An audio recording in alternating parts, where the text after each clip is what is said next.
રાજકોટ જિલ્લા સહકારી સંઘની 17 બેઠકો માટેની ચૂંટણી હતી। સૌપ્રથમ તો આભાર વ્યક્ત કરીશ સહકારી ક્ષેત્રના આગેવાનો, મંડળીના પ્રમુખશ્રીઓ, વ્યવસ્થાપક કમિટીના સભ્યો અને સહકારી ક્ષેત્ર સાથે જોડાયેલા લોકોનો કે ક્ષેત્રમાંથી 16 બેઠક સહકારી ક્ષેત્રમાં ભારતીય જનતા પાર્ટી પેનલ આખી બિનહરીફ થઈ છે। અમને હંમેશા સહકારી ક્ષેત્રનું ગૌરવ રહ્યું છે કે ખેડૂતો માટે કામ કરતી આ સંસ્થાઓ અને વર્ષોથી વિઠ્ઠલભાઈ એના નેતૃત્વમાં સહકારી સંસ્થાઓ બિનહરીફ થાય, ચૂંટણી ન થાય અને બધા સાથે મળી અને સહકારની ભાવનાથી ખેડૂતો માટે કામ કરીએ માટે હંમેશા અમારા પ્રયત્નો રહે છે અને એના ભાગરૂપે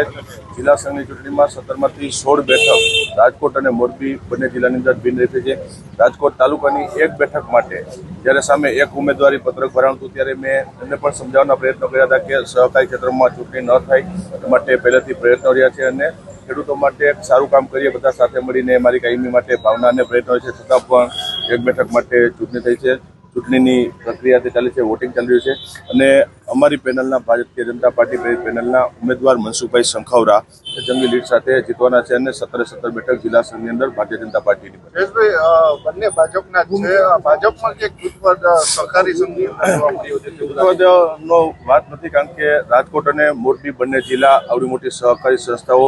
17 બેઠક માટે ભારતીય જનતા પાર્ટીએ મેન્ડેટ આપેલા હતા, એટલે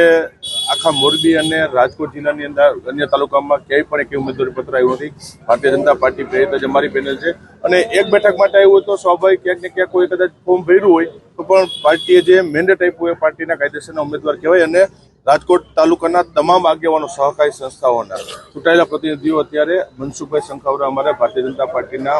માન્ય ઉમેદવાર છે અને જીતાડવા માટે મહેનત કરે છે અને આજે જે પરિણામ આવશે પરિણામ પરથી ખબર પડશે કે ભારતીય જનતા પાર્ટીનો ભવ્ય વિજય છે। જયેશભાઈ, ડોક્ટર એનડી સિલુ છે સામે ઉમેદવારી ફોર્મ ભર્યું છે, તેમણે એવો આક્ષેપ કર્યો છે કે અમે મેન્ડેટ જોવા માંગ્યો તો અમને મેન્ડેટ જોવા આપ્યું નથી અને પ્રદેશમાંથી મેન્ડેટ આવ્યું છે કે નહીં તે પણ એક પ્રશ્ન થઈ રહ્યો છે। અને મેન્ડેટ બધાને બતાવેલું છે, જાહેર છે, એટલે કઈ આ કોઈ જિલ્લા પંચાયત તાલુકા પંચાયતની ચૂંટણી નથી કે મારે મેન્ડેટની ઘરે ઘરે વહેંચણી કરવી પડે। આજની તારીખે પણ જિલ્લા ભાજપ પાસે મેન્ડેટ છે અને મેન્ડેટની ઉપર જ અમે કાયમી પાટીલ સાહેબના અધ્યક્ષસ્થાને કાયમી માટે સહકારી સંસ્થાઓમાં આખા રાજ્યમાં પાર્ટીના મેન્ડેટ ઉપર ચૂંટણી છે એના ભાગરૂપે પાર્ટીએ મેન્ડેટ આપેલો છે। ખાસ ડોક્ટર શુદ્ધિકરણની જરૂર છે સહકારી ક્ષેત્રમાં, રાજકોટ સહકારી ક્ષેત્રમાં। આવડા મોટું સહકારી ક્ષેત્ર રાજકોટ જિલ્લાનું મેં કીધું એમ કે સમગ્ર ભારત દેશની અંદર પહેલા નંબરનું સહકારી ક્ષેત્રનું માળખું છે। શુદ્ધિકરણની વાતો કરતા હોય તો એમને શુદ્ધિકરણની જરૂર હશે કદાચ, પણ આવડા મોટા સહકારી ક્ષેત્ર અને રાજકોટ જિલ્લા સહકારી બેંક જે 2.5 લાખ ખેડૂત સભાસદોના ભરોસા ઉપર ચાલતું આ સહકારી ક્ષેત્રનું માળખું છે અને એટલા માટે જ આવડી મોટી સહકારી સંસ્થાઓ બિનહરીફ થઈ છે અને જ્યાં ચૂંટણી થઈ ત્યાં અમારી પેનલ હંમેશા ભારતીય જનતા પાર્ટીની જંગી લીડ સાથે જીતી જાય, એમનો પ્રશ્ન છે।